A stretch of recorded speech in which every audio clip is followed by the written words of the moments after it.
It is fun how people are going a little bit crazy now with these reveal parties.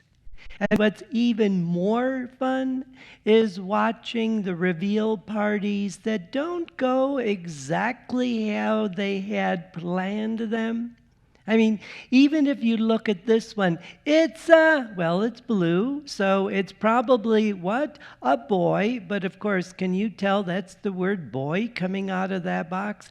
It's a boy, it's blue, and the reality is so many of these reveal parties are such a disaster that they become funny videos for me to watch. And I do enjoy watching the reveal party funny videos. But what I've now come to discover is there's more to see than just blue or pink smoke. Have you ever watched the reaction of some of the parents at these reveal parties?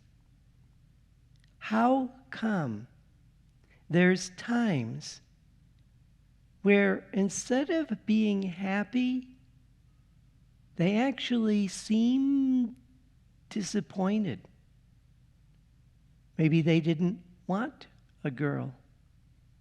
Maybe they didn't want a boy. And that's a real challenge now that you have everything on video. You can see their reactions, but then even after the child is born, as the child grows up, think about how hard it is to just let the child be what the child needs to be, not just what we want the child to be. Because so often we want the child to be in our own image. And if you've had a teenager, you know that they're not necessarily always going to readily go along with that. They're not going to always be what we want them to be. We're going to need to let them be who they need to be. And sometimes that means we're going to need to deal with our disappointment. I mean, think about how many times have you received a Christmas gift and been disappointed? I mean, the young man in the picture, I don't think he really loves the Christmas sweater he's received. Do you think he enjoys it? Disappointment. And that's the challenge of coming to celebrate Christmas when we think about God being born into our humanity, not in a way that we were probably expecting God to be born. For God was born not in some palace, not wrapped in some fine linens, but in a stable, wrapped in swaddling clothes. And think about who came to celebrate the birth of the Lord. The lowest of the low. Shepherds weren't thought very highly of because, they couldn't go to church on Sunday. They had to keep watching their sheep. And yet, we hear in the Gospel of Luke chapter 2, verses 10 through 11, the angels came and appeared to the shepherds and said, "Behold, I proclaim to you good news of great joy that will be for all the people. For today, in the city of David, a Savior has been born for you, who is Christ and Lord." A Savior has been born for you. Maybe not how you expected him to be born, but this is how he needed to be born. And that's the challenge for us as we come to embrace the baby Jesus this Christmas. We need to let go of what we want God to be, and let God be what God needs to be.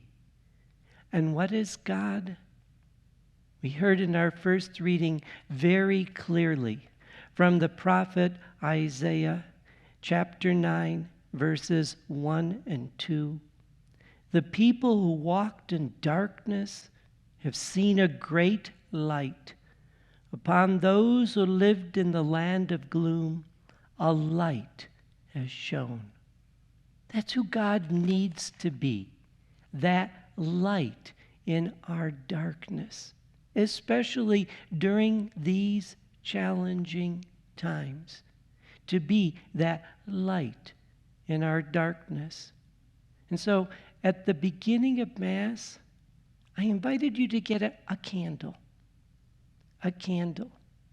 You've probably heard it said, it's better to light one candle than to curse the darkness.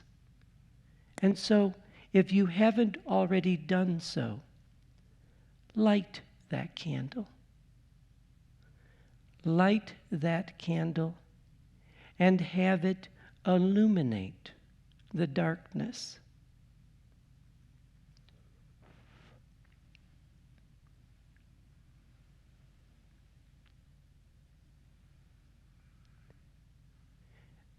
And what we have provided on our website is just a special blessing to pray. That after this Mass, you walk through your house with your candle and you pray this simple prayer.